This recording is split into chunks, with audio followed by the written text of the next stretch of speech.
La campagne des différents partis qui se présentent aux élections d'aujourd'hui aurait eu comme thème central et presque unique la situation économique catastrophique que vit l'Argentine.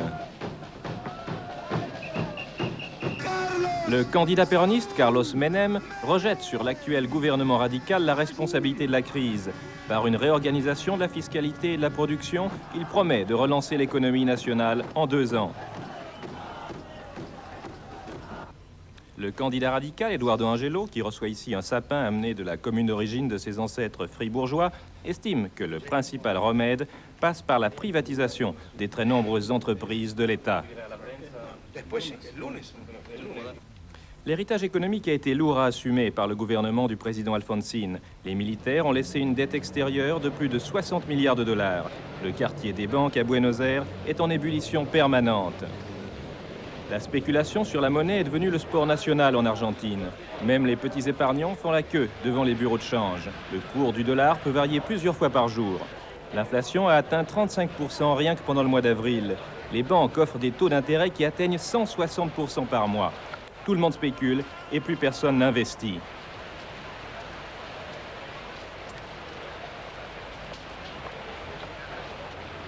De nombreuses fabriques ont dû fermer leurs portes. L'industrie est paralysée et les finances de l'État sont à sec. Pour la première fois en Argentine, on craint une révolte sociale alimentée par les ouvriers au chômage. Ces derniers mois, des soupes populaires ont dû être créées par l'Église catholique pour les enfants des quartiers défavorisés de la capitale. C'est aussi une triste première dans cette Argentine, autrefois opulente.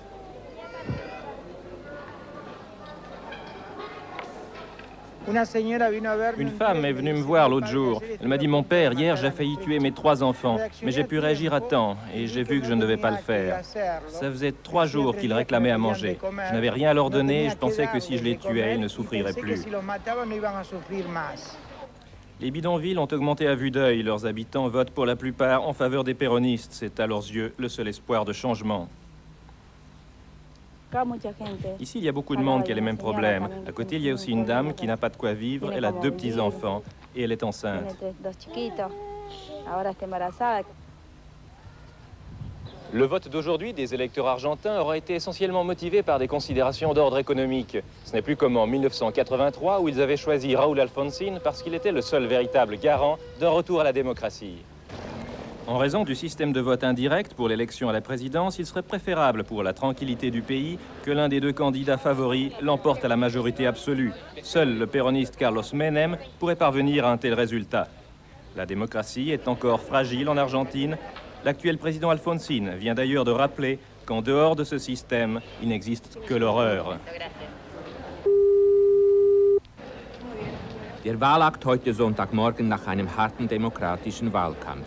In der Hauptstadt Buenos Aires ist alles ruhig. Die Parteien haben ihre Kampagnen schon am Freitag beendet.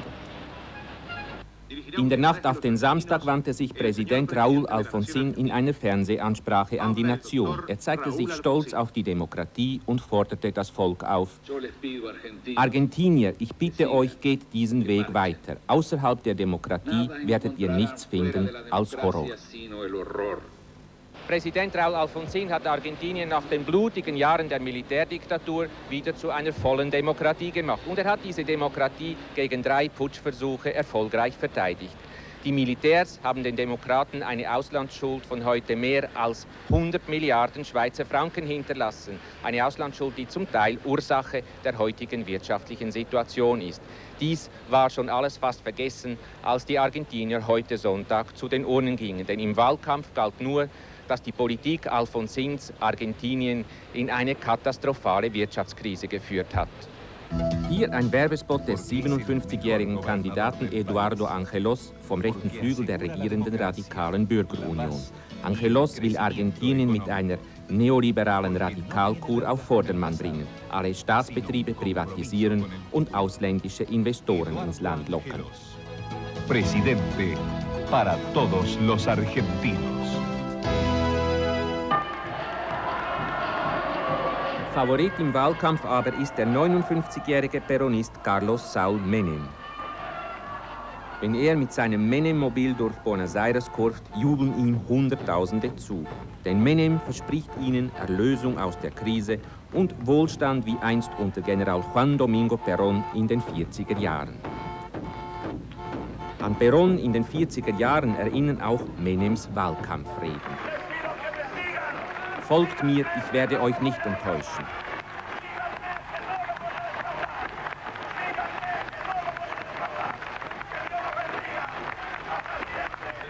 Und das Publikum jubelt singend, wir folgen dir. Die nebulösen Versprechungen, die Nostalgie und der emotionalisierende Stil der Peronisten sind hier wieder gefragt. Die Mehrheit der krisengeplagten Argentinier setzt, auch laut den neuesten Umfragen, ihre Hoffnung auf Menem. Eduardo Angelos aber hat den Mut noch nicht verloren. Sie denken, dass sie gewinnen werden. Ich habe keinen Zweifel. Sonntagnacht bin ich Präsident Argentiniens.